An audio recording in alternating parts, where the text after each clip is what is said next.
ويسر لي أمري۔ پھر حضرت ابراہیم علیہ السلام نے اپنے علاقے میں دعوت دی، اور یہ جو ہیں یہ سدوم یا اردن کا جو شہر ہے سدوم، اس کی طرف حضرت لوط تشریف لے گئے، اور وہاں جا کے انہوں نے اللہ تعالیٰ نے ان کو وہاں پر دعوت و رسالت و نبوت کا پیغام پہنچانے کے لیے حکم دیا۔ تو اللہ رب العزت نے فرمایا وَلُوطًا، اور لوط، یعنی اس سے پہلے ایک فعل محذوف ہے وَأَرْسَلْنَا لُوطًا، اور ہم نے لوط کو بھیجا، کیونکہ جیسے آپ جانتے ہیں کہ اس میں ریاضی میں اگر کسی رقم کے شروع میں کوئی حرکت نہ ہو تو وہ جمع ہوتی ہے، اگر منفی ہے تو منفی کا نشان ہوگا، ضرب ہے تو ضرب کا نشان ہوگا۔ اسی طرح اگر مطلق پیش ہو تو اس کا مطلب ہے جملہ یہاں سے شروع ہو رہا ہے یا لفظ یہاں سے شروع ہو رہا ہے، لیکن اگر اس طریقے سے زبر آ جائے تو یہ مفعول کی علامت ہے، اس کا پہلے کوئی فعل ہے، اور وہ فعل ہے ارسلنا، ہم نے بھیجا لوط علیہ السلام کو، اس قالا لقومہ، جب انہوں نے کہا لقومہ، اپنی قوم سے۔ اب آپ دیکھیں کہ حضرت لوط کی قوم تو وہ نہیں تھی، حضرت لوط علیہ السلام تو عراق سے ہجرت کر کے آئے تھے، اور پھر وہ وہاں سے اردن میں چلے گئے، فلسطین سے اردن میں چلے گئے، تو وہ ان کی قوم تو نہیں تھی۔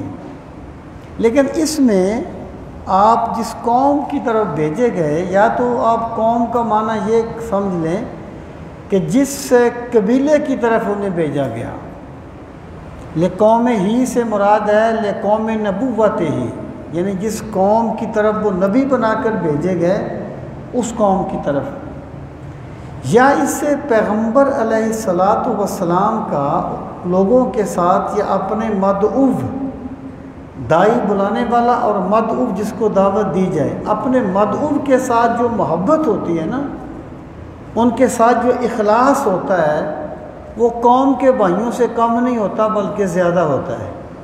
تو اس لیے اللہ تعالیٰ نے حضرت لوط کے اس جو لوگ تھے انہیں کہا کہ حضرت لوط نے اپنی قوم سے یہ کہا، آپ نے کیا فرمایا اتأتون الفاحشۃ، حمزہ استفہام کا ہے، تأتون، تم ارتکاب کرتے ہو، تم لاتے ہو، الفاحشۃ برائی، ما سبقکم بہا، عطایاتی کا معنی تو ویسے آنا ہوتا ہے نا، بات بے آ جائے تو متعدی بن جاتا ہے، اب یہ متعدی بن گیا۔ اتأتون لفظی معنی ہے تم آتے ہو، لیکن یہاں پر کیا ہے کہ تم ارتکاب کرتے ہو الفاحشۃ برائی کا، ما سبقکم، سبقہ کا معنی سبقت لے جانا، کوئی بھی سبقت نہیں لے گیا کم تم سے، بہا اس میں، یعنی جس برائی کا تم ارتکاب کرتے ہو اس میں تم سے پہلے کسی نے یہ برائی نہیں کی، من احد من العالمین، پورے دنیا میں کسی نے بھی وہ برائی نہیں کی جو تم کرتے ہو۔ اب آپ دیکھیں، پہلی بات یہ ہے کہ دین کی جس بات سے کسی بندے کا ذاتی مفاد متاثر نہ ہو، اسے اپنی خواہش کی قربانی نہ دینی پڑے، اسے اپنی کوئی بری عادت نہ چھوڑنی پڑے، اس کا کوئی مفاد ڈسٹرب نہ ہو، تو دین کی وہ بات بندوں کو بڑی اچھی لگتی ہے۔ اور دین کی وہ بات کرنا یہ پیشہ ور دائیوں کا کام نہیں ہوتا۔ پیشہ ور دائی جو ہیں وہ ایک نا قرآن کریم کی آیت ہے کہ لا اسألکم علیہ اجرا وما انا من المتکلفین، صحیح ہے کہ میں تم سے کوئی اجر نہیں مانگتا اور میں تکلف کرنے والوں میں سے نہیں۔ اب یقین جانے میں نے اس تکلف پہ بڑا عرصہ غور کیا کہ یہ تکلف کیا ہے، یعنی اجر نہیں مانگتا تو بات کلیئر ہے، یعنی میں تم سے کوئی مطالبہ نہیں کرتا، بات کلیئر ہے، لیکن میں تکلف کرنے والوں میں سے نہیں ہوں۔ اب میں سوچتا تھا کہ شاید تکلف یہ ہے کہ ایک بندہ جو ہے وہ روٹین میں بیٹھا ہوا ہے تو اس نے یہ جالی کی ٹوپی پہنی ہوئی ہے، جلسے میں جاتا ہے تو وہ جناح کیپ پہن لیتا ہے یا وہ دستار باندھ لیتا ہے۔ پھر میں کہتا تھا شاید تکلف یہ ہے کہ بندہ جب یہ ویسے بولتا ہے تو اور لاجن میں بولتا ہے، جب وہ گفتگو کرتا ہے تو بڑا مؤذن بن جاتا ہے۔ لیکن پھر میں نے کہا کہ یہ تو ایک انسانی جبلتیں ہیں، مطلب یہ ہے کہ مجھے خود کئی مرتبہ ایسا تجربہ ہوتا ہے کہ اس ٹوپی کے ساتھ مجھے خود بڑی مشکلات کا سامنا کرنا پڑتا ہے، لوگوں کو سمجھ نہیں آتی کہ وہ ہے کون، لیکن یہ میری جبلت ہے، میں کر لیتا ہوں۔ میں جو بات میں آپ کو بتانا چاہتا ہوں، پھر مجھے میں نے ایک مفکر کا آواز ان کا وہ لیکچر سنا ہے، انہوں نے کہا کہ متکلفین کا معنی ہے کہ یہ میں پروفیشنل نہیں ہوں۔ اللہ اکبر، پروفیشنل نہیں ہوں۔ پروفیشنل کیا ہوتا ہے؟ پروفیشنل وہ ہے، آپ اسے کہتے ہیں یار جہاں لوگ دنیا دار ہیں وہ کہتا ہے خوش کر دیتے ہیں، یہاں لوگ جو ہیں یہ جرم کرتے ہیں وہ کہتے ہیں ان کو خوش کر دیتے ہیں، کہ لوگ اس طریقے سے خوش ہوں گے۔ جو لوگوں کو خوش کرتا ہے نا وہ پروفیشنل ہے، دائی نہیں ہے۔ جو اللہ کا پیغام ویسے پہنچاتا ہے جیسے اللہ کہتا ہے وہ ہے دائی۔ پیغمبر اپنی دعوت کا آغاز اس سے کرتا ہے۔ وہ لوگ کیا کرتے تھے جس کو ہم جنس پرستی کہتے ہیں، مرد کا مرد سے بدفعلی کرنا، ہم جنس پرستی، اسی کو پھر لواطت کا لفظ بھی کہا گیا۔ تو آپ نے سب سے پہلے ان کے اس چیز کو ٹوکا، اتاتون الفاحشۃ ما سبقکم بہا من احد من العالمین، تم اس برائی کا ارتکاب کرتے ہو جو تم سے پہلے کسی نے کی نہیں، یعنی کسی کو کنسیپٹ ہی نہیں آیا کہ یہ بھی ہو سکتا ہے۔ دیکھیں نا، جب قابیل نے حابیل کو قتل کر دیا، اب اس کو سمجھ نہیں آتی تھی کہ میں اس کی لاش کو کروں کیا، چھٹے پارے میں اس کا ذکر گزرا ہے۔ میں آپ سے بھی جان رہا ہوں کنسیپٹ کیا ہوتا ہے، کنسیپٹ کس طریقے سے بنتے ہیں اور کتنے مشکل ہوتے ہیں کنسیپٹ بنانے۔ اب بھائی کو قتل کر دیا، لاش پڑی ہے، اس کو سمجھ نہیں میں نے کرنا کیا ہے، تو اللہ تعالیٰ نے ایک کوا بھیج دیا، کوے نے دوسرے کوے کو مارا، اور پھر اس نے زمین سے کھدائی کی، اور قل ما اسألکم علیہ اجرا وما انا من المتکلفین، ایسے ہی ہے نا، ہاں، کوے نے کھدائی کی، اس کو ڈال دیا، اوپر مٹی ڈال دی، تب اس کو سمجھ آیا کہ اچھا میں نے یہ کرنا ہے۔ یعنی قوم لوط سے پہلے کسی کو تصور بھی نہیں تھا کہ ہم جنس پرستی بھی ہو سکتی ہے۔ اور میں نے زوالوجی والوں سے پوچھا کہ قرآن یہ کہتا ہے کہ تم سے پہلے کسی نے نہیں کی، یعنی ایک تو انسان ہے نا، کسی نے نہیں کی۔ میں نے کہا کیا جانوروں میں کہ اس کا کنسیپٹ ہے؟ جانوروں میں اس کا کنسیپٹ ہے کہ ایک بندر یہ کام کرتا ہو دوسرے بندر کے، ان کا نہیں کرتا۔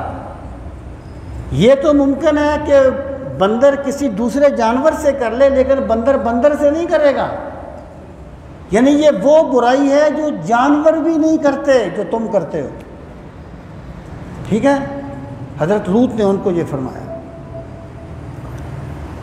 لیکن عالمین کا لفظ اس طرف اشارہ کرتا ہے، عالمین سب کچھ آتا ہے اس میں، صرف انسان نہیں آتے۔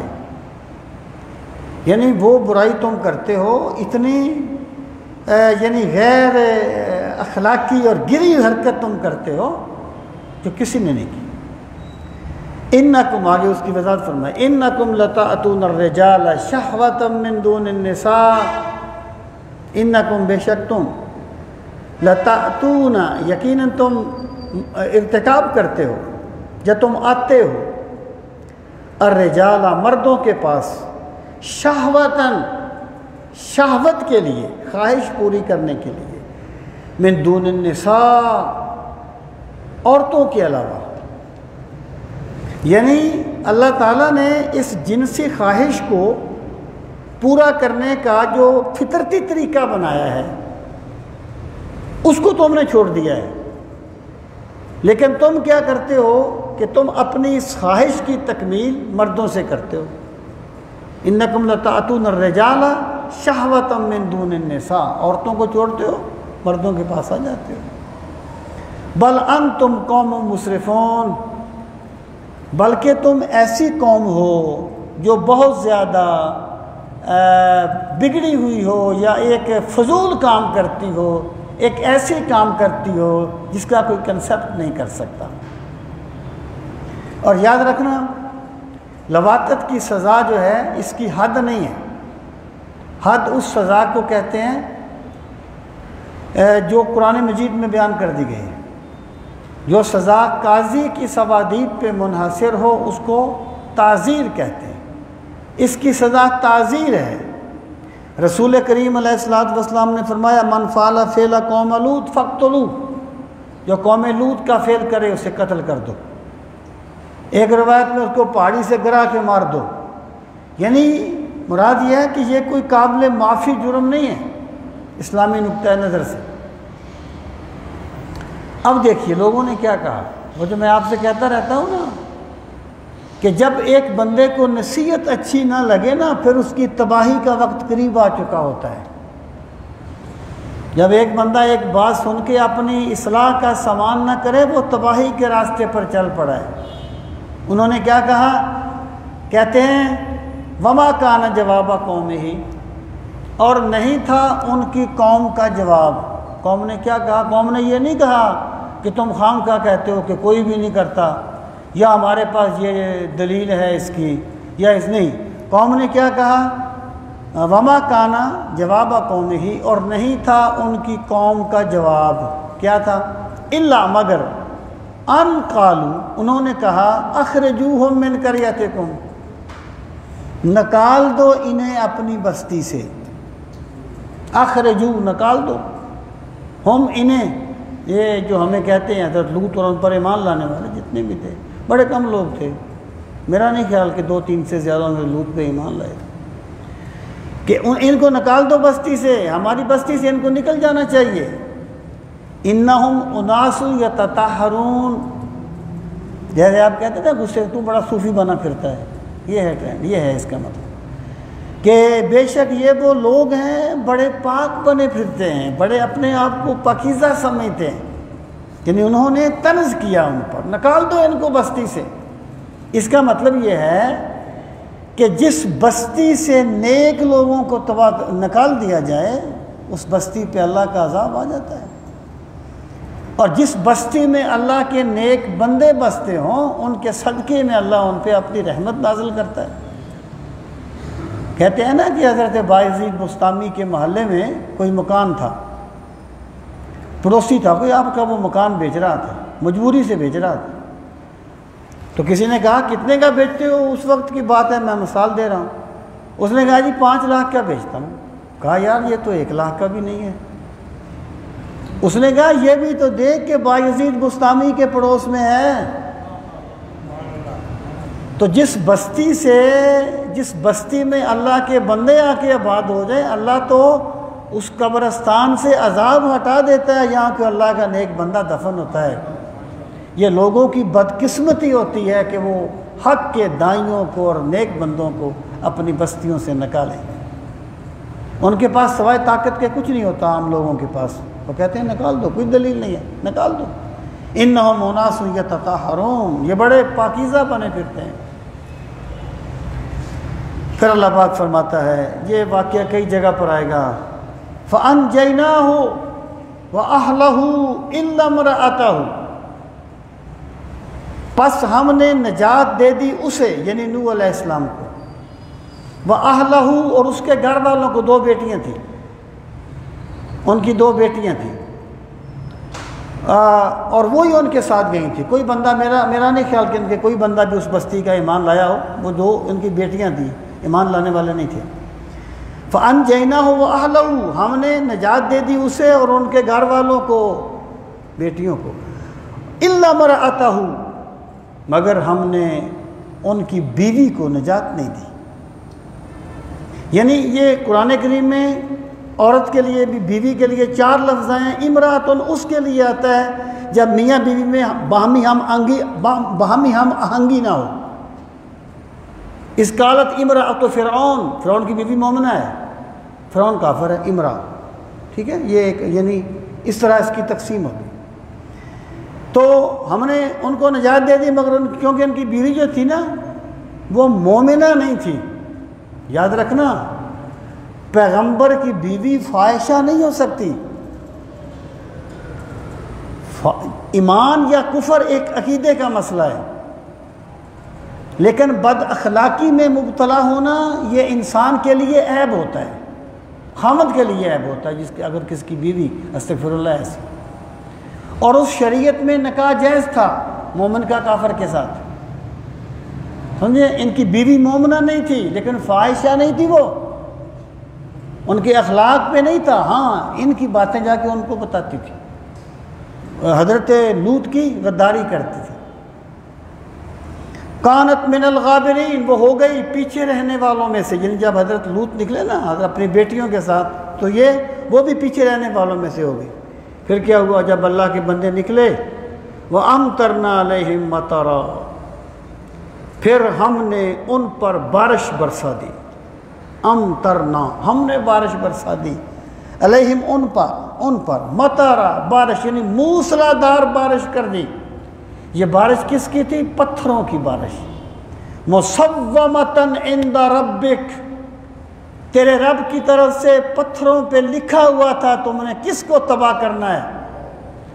پھر میرے رب نے جبریل امین نے ان کی 4 کے 4 شہر اٹھا کے بلند کیے، اوپر لے جا کر پٹک کے ان کے زمین پر مارا اور وہ تباہ و برباد ہو گئے.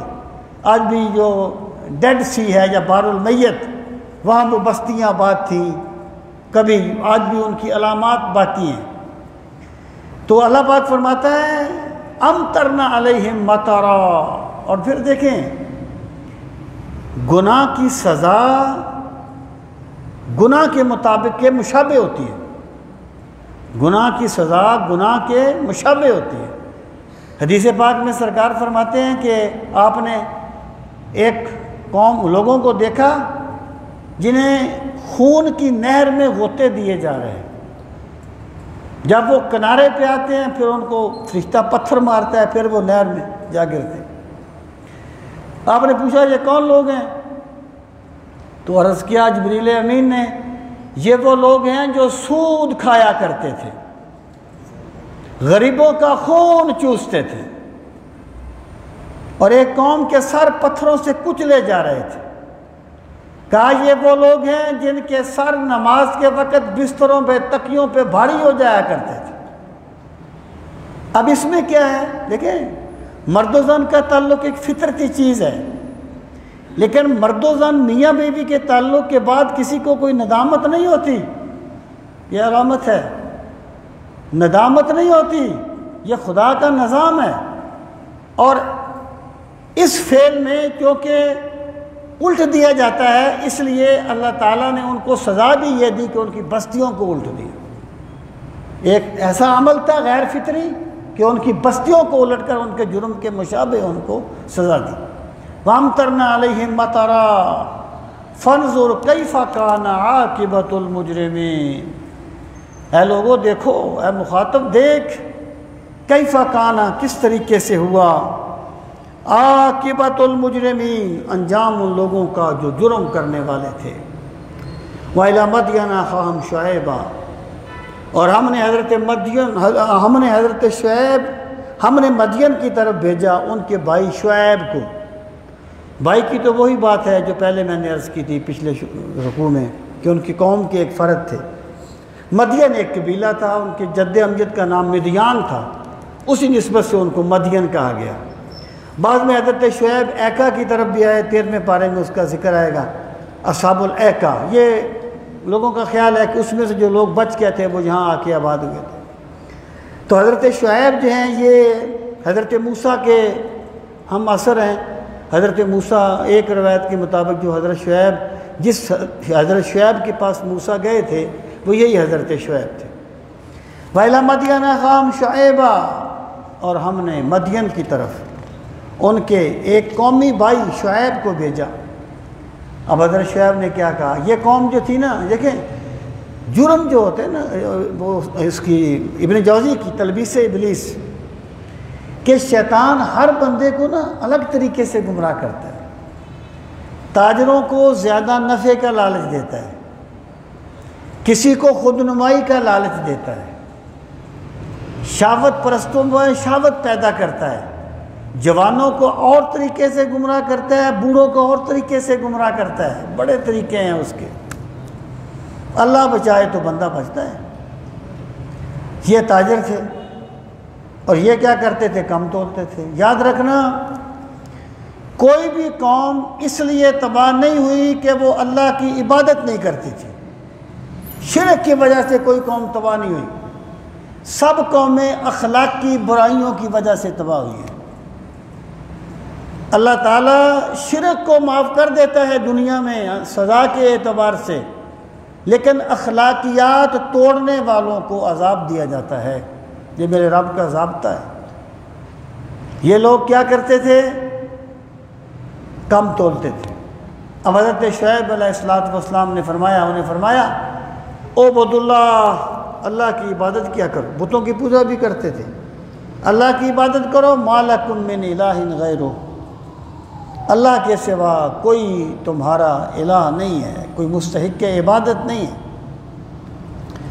قد جاءتکم بینۃ من ربکم، قد تحقیق جاءت آ گئی، کم تمہارے پاس، بینۃ نشانی واضح نشانی، میں ربکم تمہارے رب کی طرف سے، یعنی پیغمبر کی ذات اللہ کی نشانی ہوتی ہے، پیغمبر کا کردار اللہ کی عظمت کی نشانی ہوتی ہے، پیغمبر اتنا حسین و جمیل ہوتا ہے کہ وہ خود اللہ کی نشانی ہوتی ہے، پیغمبر کو اللہ معجزات دیتا ہے، اللہ کی نشانیاں ہوتی ہیں۔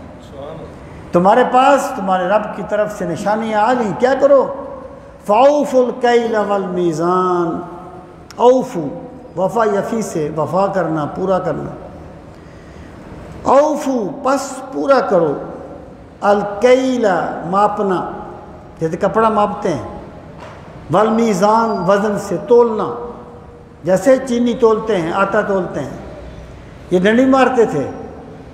حضرت شعیب فرماتے ہیں ماپ تول پورا کیا کرو، وَلَا تَبْخَسُوا النَّاسَ أَشْيَاءَهُمْ، اور لوگوں کو ان کی چیزیں کمی کر کے نہ دیا کرو۔ جو بندہ تم سے ایک سیر گندم لیتا ہے اس کو سیر ہی دو، اپنے ہاتھ کی صفائی دکھاتے ہوئے ان کا حق نہ مارو، لوگوں کو ان کی چیزیں پوری کر کے دو۔ وَلَا تُفْسِدُ فِي الْأَرْضِ بَعْدَ إِصْلَاحِهَا، لا تفسد فی الارض، اور زمین میں فساد نہ کرو، بعد اصلاحها، اس کی اصلاح ہونے کے بعد۔ یعنی جب بھی کوئی بندہ کسی کا حق مارتا ہے تو دراصل وہ زمین پہ فساد پیدا کرتا ہے، اس کی نحوست پھیلتی ہے معاشرے میں، اور لوگوں میں ایک ان کے خلاف نفرت کا جذبہ پیدا ہوتا ہے، پھر بعض لوگ اس میں حد سے گزر جاتے ہیں، تو زمین میں فساد پھیل جاتا ہے جب دین سے انحراف کیا جائے۔ وَلَا تَبْخَسُوا النَّاسَ أَشْيَاءَهُمْ، اور لوگوں کو ان کی چیزیں کم کر کے نہ دو۔ وَلَا تُفْسِدُوا فِي الْأَرْضِ بَعْدَ إِصْلَاحِهَا ذَلِكُمْ خَيْرٌ لَكُمْ إِن كُنتُم مُؤْمِنِينَ، اے لوگو اگر تم واقعی ایمان لانے والے ہو، تم میں ایمان کی طلب پائی جاتی ہے، تو پھر تم سمجھ لو گے کہ بددیانتی کر کے زیادہ کمانے سے دیانتداری کر کے تھوڑا کما لینا تمہارے لیے بہت بہتر ہے۔ آپ نے دوسرے ایک اور مقام رہتا ہے بقیت اللہ خیر لکم ان کنتم مومنین، اگر تم ایمان والے ہو تو تھوڑا سا مال حلال کے ذریعے سے کما لینا حرام کے ذریعے سے زیادہ مال کما لینے سے بہتر ہے۔ اللہ تعالیٰ اس کے اشارے تو دنیا میں ہی دے دیتا ہے بندے کو، لیکن یہ صحیح حقیقتیں تو اس وقت کھلیں گی جب قبر کی پہلی رات آئے گی، اور جب بندہ اپنے رب کے حضور حاضر ہوگا پھر پتہ چلے گا کہ وہ کیا کرتا رہا۔ وَلَتَقُودُوا بِكُلِّ صِرَاطٍ تُوعِدُونَ وَتَصُدُّونَ عَنْ سَبِيلِ اللَّهِ مَنْ آمَنَ بِهِ وَتَبْغُونَهَا عِوَجًا۔ اب وہ کیا کرتے تھے؟ راستوں میں بیٹھ جاتے، جیسے لوگ پھنگے نہیں بیٹھتے راستوں میں بیٹھ کر آنے جانے والوں کو لوٹ لیتے۔ اگر کوئی حضرت شعیب کے پاس ایمان لانے کے لیے آنا چاہتا اس کے راستے میں رکاوٹ بن جاتے۔ آپ نے فرمایا یہ کام نہ کرو۔ وَلَا تَقْعُدُوا بِكُلِّ صِرَاطٍ، اور نہ بیٹھا کرو ہر راستے میں، تُوعِدُونَ یہ وعید سے ہے، اس کو ڈراتے ہوئے لوگوں کو ڈرایا نہ کرو۔ وَتَصُدُّونَ عَنْ سَبِيلِ اللَّهِ مَنْ آمَنَ بِهِ، اور تم روکتے ہو اللہ کے راستے سے من آمن بِهِ، اس بندے کو جو اللہ پر ایمان لے آیا ہے۔ اگر کوئی بندہ اللہ پہ ایمان لایا ہے اور وہ میرے پاس آنا چاہتا ہے یا وہ میرے پاس آ کے ایمان لانا چاہتا ہے، تم اس کے راستے میں رکاوٹ بن جاتے، تم اسے مجھ تک پہنچنے نہیں دیتے۔ وَتَبْغُونَهَا عِوَجًا، عوج کہتے ہیں ٹیڑھا پن، تم صراط مستقیم کو چھوڑ کے ٹیڑھے پن کے متلاشی بن گئے ہو، تم ہمیشہ لوگوں کے لیے ایک کجروی کے راستے کشادہ کرتے ہو۔ اب آپ انہیں نعمت اللہ تعالیٰ نے، حضرت شعیب نے انہیں یاد دلایا کہ اللہ کی نعمتوں کو یاد کرو۔ جو بندہ اللہ کی نعمتوں کو یاد کرتا ہے نا، اس میں بھی اللہ کی بندگی کا جذبہ پروان چڑھتا ہے۔ لیکن بندے کی کمزوری یہ ہے کہ یہ نعمتوں کو یاد نہیں کرتا، یہ صرف مصیبتوں کو یاد کرتا ہے۔ یہ لاکھوں نعمتیں جن کو یہ شمار نہیں کر سکتا، ان کو نعمت نہیں سمجھتا، لیکن اگر چھوٹی سی مصیبت آ جائے اسے کبھی نہیں بھولتا۔ یہ بندے کی کمزوری ہے۔ آپ نے فرمایا وَاذْكُرُوا اِذْ كُنْتُمْ قَلِيلًا فَكَثَّرَكُمْ، پس یاد کرو جب تم تھوڑے تھے، تمہارا قبیلہ کمزور تھا، تمہاری قوم کمزور تھی، فَكَثَّرَكُمْ، پھر تمہیں اللہ نے کثرت دے دی، پھر تم بہت زیادہ ہو گئے، اللہ نے تمہیں بڑھا دیا۔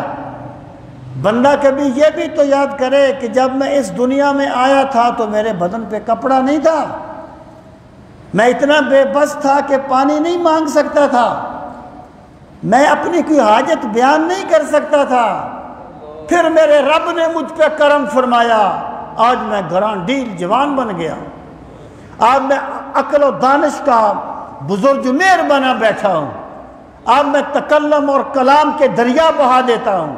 بندے نے کبھی نہیں سوچا کہ وہ وقت بھی تھا جب مجھ پر یہ تھا۔ اور وہ میں نے کبھی آپ کو اپنے دوست کی بات سنائی تھی، اس میں کچھ بے تکلفی بھی تھی لیکن حقیقت بھی ہے۔ ہم لوگ جو دیہاتوں سے آتے ہیں نا شہروں میں نوکری کرنے کے لیے، اللہ ماشاءاللہ ممکن ہے کوئی ہوتے ہیں جن کی پیچھے حالات بھی ٹھیک ہوتے ہیں، انہوں نے کہا جب ہم شہر میں آتے ہیں نا، ہم کہتے ہیں یار ہمیں کوئی چھوٹی سی نوکری مل جائے، بس یار ہمارا گزارا چل جائے۔ جب ہمیں نوکری مل جاتی ہے پھر ہم 2-4 جوڑے سلواتے ہیں، پھر جب کچھ وقت گزرتا ہے پھر ہم موٹر سائیکل لیتے ہیں، پھر اللہ تعالیٰ اور کرم کر دے پھر ہم مکان پہ آ جاتے ہیں، پھر ہم سمجھتے ہیں ہم تو بائی برتھ کیوں لینڈ لارڈ ہیں۔ اگر ہم اتنے ہی لینڈ لارڈ تھے تو اپنے علاقے چھوڑ کے یہاں کیوں آ گئے تھے بھائی؟ کیوں آ گئے تھے یہاں پر اگر اتنے ہی لینڈ لارڈ تھے؟ ہم ایک مرتبہ مارکیٹ کر رہے تھے تو وہاں پر کچھ عملے سے بد کلامی ہو گئی، تو میں نے انہیں کہا کہ بات یہ ہے بھائی دیکھو، ہم یہاں پہ مارکیٹ کرنے کے لیے آئے، اگر ہم اتنے ہی بادشاہ ہوتے تو کیوں آتے یہاں پر؟ اگر ہم اتنے بادشاہ ہوتے ہم کیوں آتے آپ کے پاس مارکیٹ کرنے کے لیے؟ لیکن تم یہ مت بھولو کہ بادشاہ تم بھی نہیں ہو، ہم میں سے کوئی بندہ گریڈ 17 سے چھوٹا آفیسر نہیں ہے اور تم میں سے کوئی گریڈ 12 سے اوپر نہیں ہے۔ اپنی حیثیت کو سمجھو گے تو اوقات میں رہو گے، نہ ہم خدا ہیں نہ آپ خدا ہیں۔ اور میں کہا کرتا ہوں نہ باس خدا ہوتا ہے نہ سب آرڈینیٹ خدا ہوتا ہے، اللہ نے جس کو جو درجہ دیا ہے وہ مانو زمین میں امر رہے گا ورنہ فساد پھیل جائے گا۔ تو یہ بندے کی کمزوری ہے کہ وہ نعمتوں کو یاد نہیں کرتا کہ میں کیا تھا، مجھے میرے رب نے کیا، ہم بھول گئے یار جب ہمارے پاس چیز چائے پینے کے لیے پیسے نہیں ہوتے تھے، کون سی یہ کوئی 500 سال پرانی بات ہے؟ ابھی یہ کھانا کھانے کے لیے پیسے نہیں ہوتے تھے. تو بندہ یاد کرے نا میں کیا تھا, میرے رب نے مجھے کیا دیا, کیا بنا دیا, پھر بندے میں اللہ کی بندگی کا جذبہ پروان چڑھتا ہے. ورنہ اگر بندہ انہی کو دیکھتا رہے جو اس سے بھی آگے چلے جائے, اس سے پھر ناشکری پیدا ہوتی. بندے کا کام ہے محنت کرنا اور نتیجہ خدا پہ چھوڑنا. ارشاد فرمایا کہ وَاذْكُرُوا إِذْ كُنْتُمْ قَلِيلًا فَكَثَّرَكُمْ, جب تم تھوڑے تھے اور تمہیں اللہ نے بہت زیادہ کر دیا. وَانظُرُوا, اب دوسرا پہلو سامنے رکھا کہ تم کوئی پہلی قوم نہیں ہو جو اس طریقے سے اللہ کی نافرمانی کرتے ہو. تم سے پہلے بھی بڑی قوموں کو تباہ کیا گیا, تم ان کے قصوں کو جانتے ہو. تو فرمایا وَانظُرُوا, اور دیکھو کیف کان عاقبۃ المفسدین, ان لوگوں کا کیا انجام ہوا جو زمین میں فساد پھیلانے والے تھے. اللہ تعالیٰ نے انہیں تباہ کر دیا. دیکھیں بات یہ ہے کہ جرائم رسول کریم صلی اللہ علیہ وسلم کے بعد بھی کم نہیں ہوئے. جن وجہ سے پہلی قومیں تباہ کی گئیں, کیا نہیں ہوتا ہمارے ملک میں, کیا نہیں ہوتا. جعلی ادویات بیچتے ہیں یار مریضوں کو مارنے کے لیے. وہ غریب بندہ خون پسینے کی کمائی سے ایک میڈیسن خریدتا ہے, تم وہ جعلی بیچتے ہو. تم کروڑ سے ارب پتی بن جاتے ہو. غریب بندہ تم سے اپنے دوائی خرید کے خود اپنی موت کا سامان کرتا ہے. تم پر اللہ کا عذاب نہیں آنا چاہیے. لیکن یہ رسول کریم علیہ الصلوۃ والسلام کی رحمت ہے کہ ان پر عذاب استیصال نہیں آتا. وہ عذاب جو پوری قوم کو تباہ کر دیتا. عذاب آتا ہے, یہ بچتے نہیں ہیں اللہ کے عذاب سے. حرام خور اللہ کی گرفت میں ضرور آتے ہیں. ممکن ہے کسی کی اولاد بگڑ جائے, کسی کے دوست اسے لوٹ کے لے جائیں, اس کے دل کا سکون چھین لیا جائے, کسی کی بیوی اس کے لیے عذاب بن جائے, کسی کی بیٹیاں اس کے لیے عذاب بن جائیں. یہ میرے خدا کے عذاب ہوتے ہیں. اور کسی بندے کو اس طریقے سے, وہ بنی اسرائیل کا ایک بندہ تھا, وہ کہتا تھا یا اللہ میں گناہ کرتا ہوں, تو مجھے سزا ہی نہیں دیتا.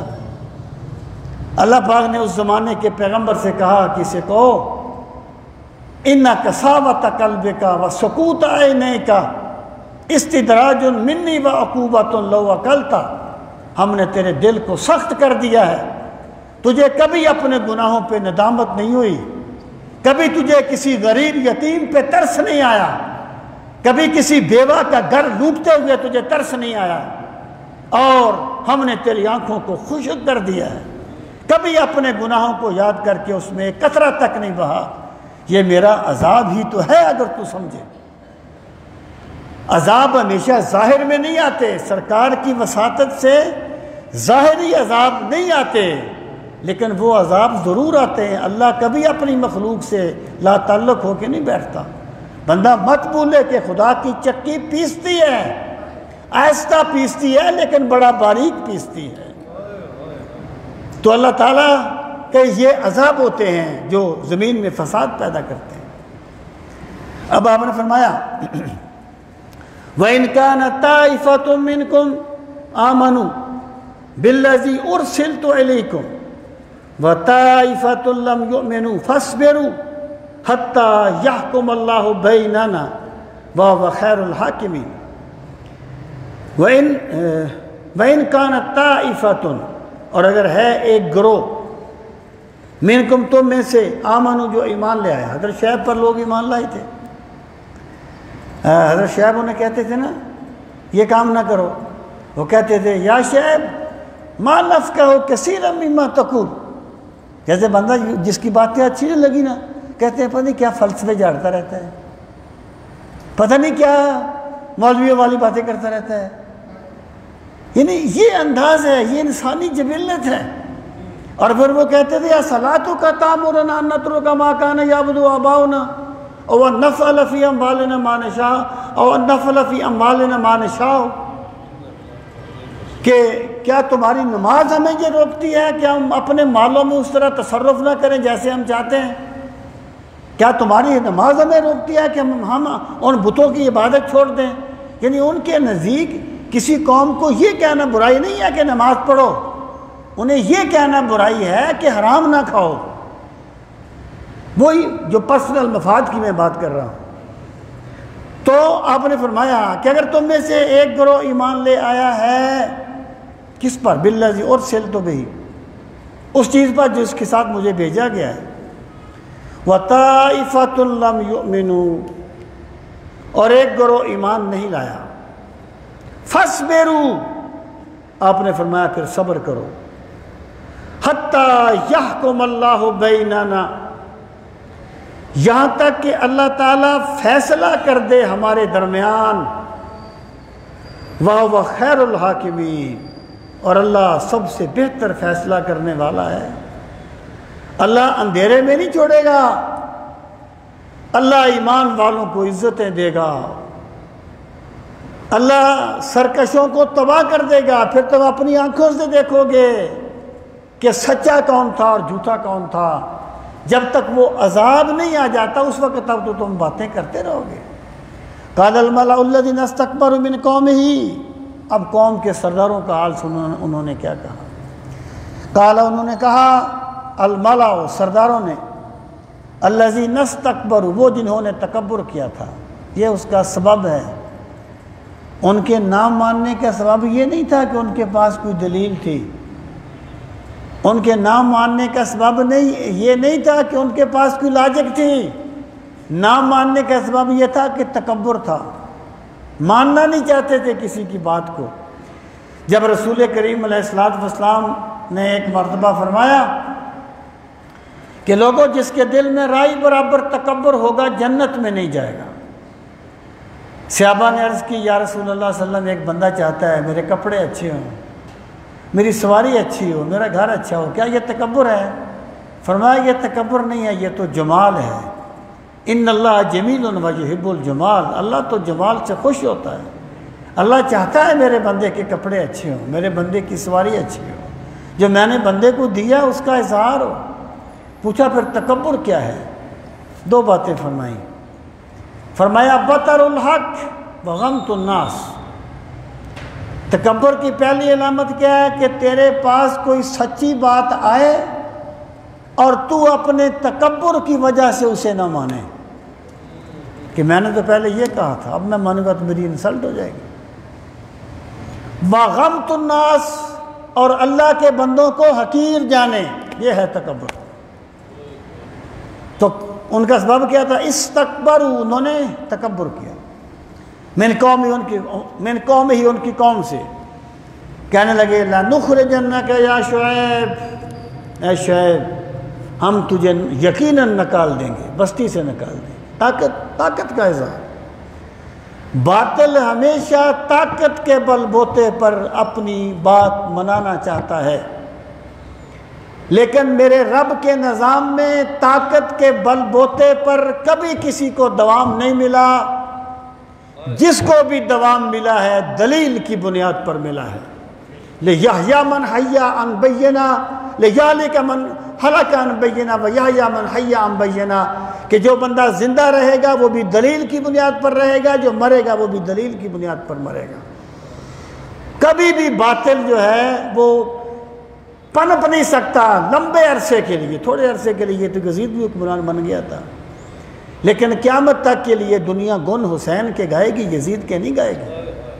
یہ میرے رب کا نظام نہیں ہے۔ میرے رب کا نظام یہ ہے کہ جاء الحق وزاق الباطل ان الباطل کان زہوقا، حق آ گیا اور باطل مٹ گیا، اور باطل مٹنے ہی کے لیے تھا۔ انہوں نے کہا ہم تمہیں نکال دیں گے بستی سے، یا شعیب اے شعیب، والذین آمنوا معک، اور ان کو بھی نکال دیں گے جو تم پر ایمان لائیں، من قریتنا، اپنی بستی سے، او لتعودن فی ملتنا، یہ جملے پر غور فرمانا۔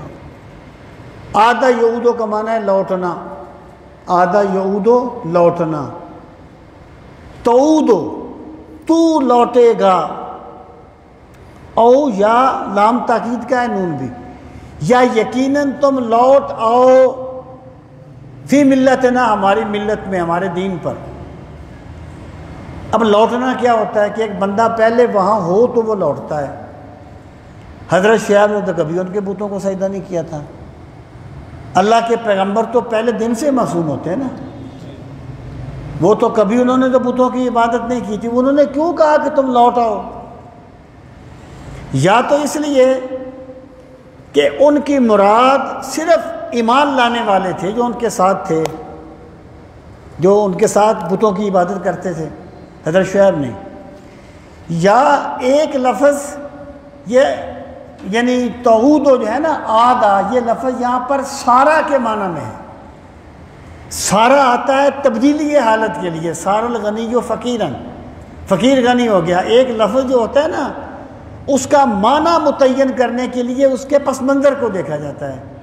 آدھا کا لفظ کبھی کبھی سارا کے معنی میں استعمال ہوتا ہے، یہ گرامر کی کتابوں میں پہلی جماعت میں مل جاتا ہے۔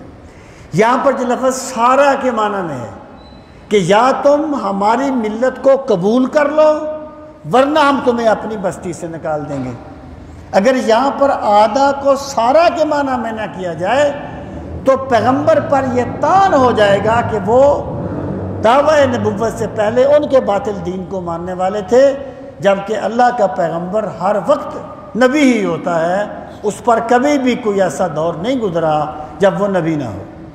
اولتعودن فی ملتنا قال اولو کنا کارہین، حضرت شعیب نے فرمایا قال، آپ نے فرمایا اولو، اور کیا وہ کننا ہم ہوں کارہین ناپسند کرنے والے، اگر ہم تمہارے مذہب کو ناپسند کریں تو ہمیں پھر بھی اس کو ماننا پڑے گا جیسے تم کہتے ہو، تم ہم پر جبرن اپنا مذہب مسلط کرنا چاہتے ہو۔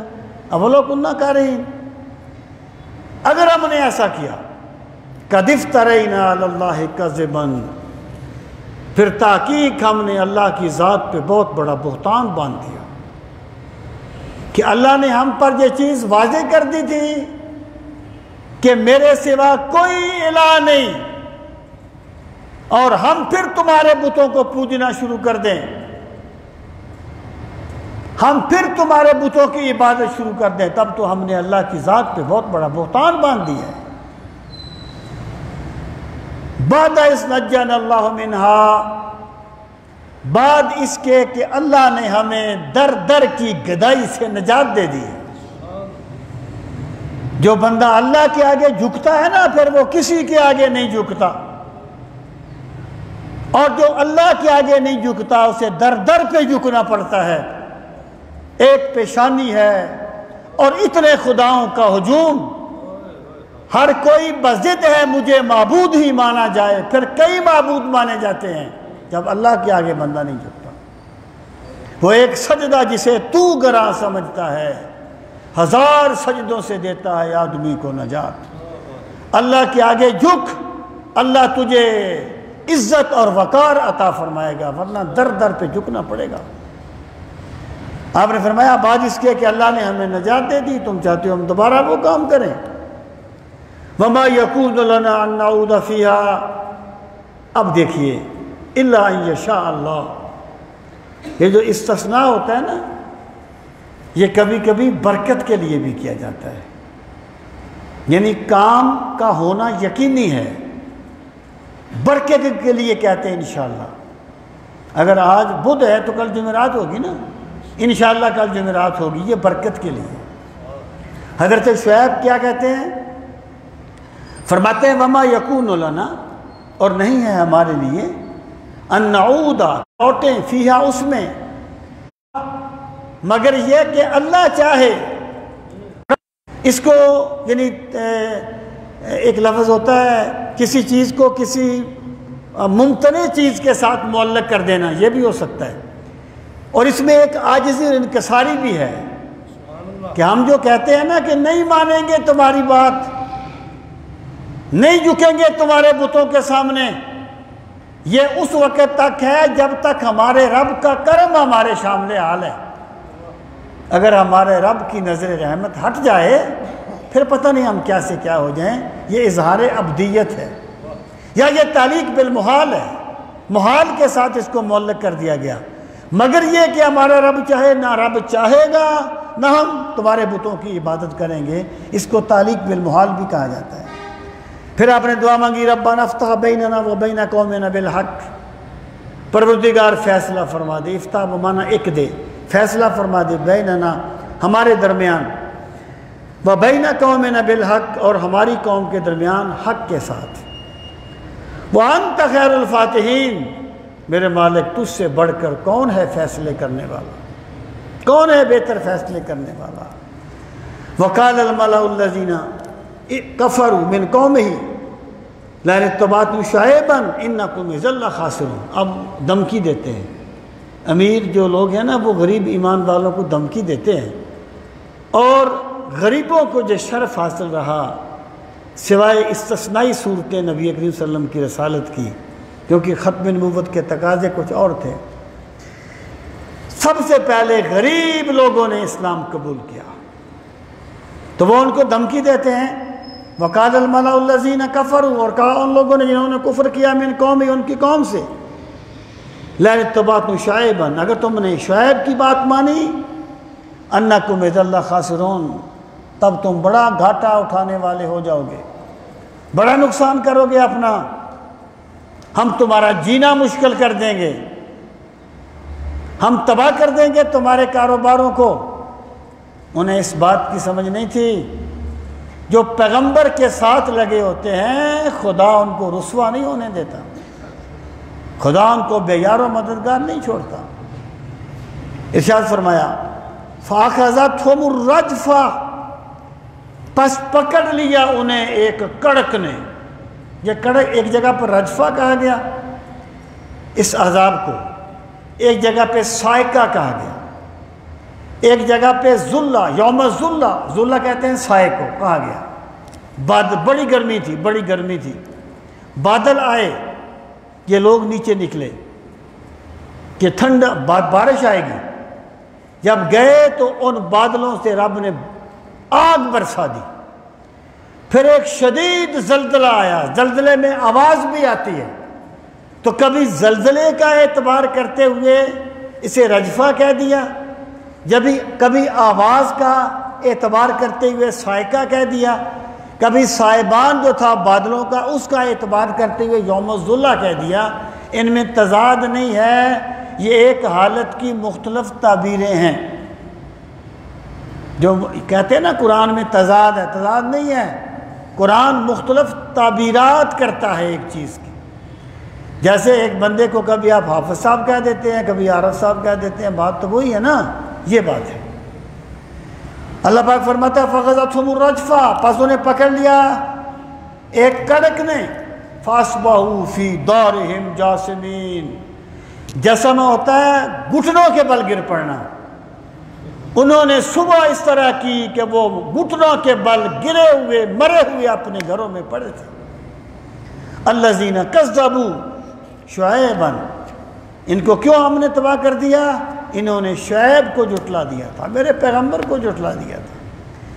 کس طرح تباہ ہو گئے؟ کَأَلَّمْ يَغْنَوْا فِيهَا، اس طرح بستیاں اجڑ گئیں جیسے یہاں کوئی آباد ہی نہیں تھا، کوئی نہیں بچا، کوئی بولنے والا جانور بھی نہیں بچا ہوگا، نام و نشان مٹ گئے وہاں سے کسی کے رہائش کے۔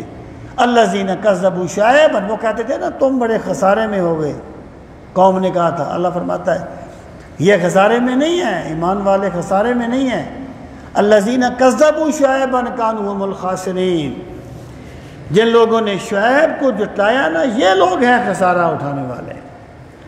فتولی عنہم، پھر حضرت شعیب پھرے ان کی طرف، وقال یا قوم، فرمایا ہے میری قوم، لقد ابلغتکم رسالات ربی، تحقیق میں نے تم تک اپنے رب کے پیغامات پہنچا دیے۔ رسالات، رسالت ان کی جمع ہے پیغام۔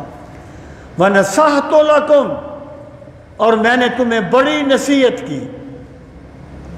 فکیف آسیٰ علی قوم کافرین، اب میں اس قوم پہ افسوس کیسے کروں جو کفر کرنے والی ہے؟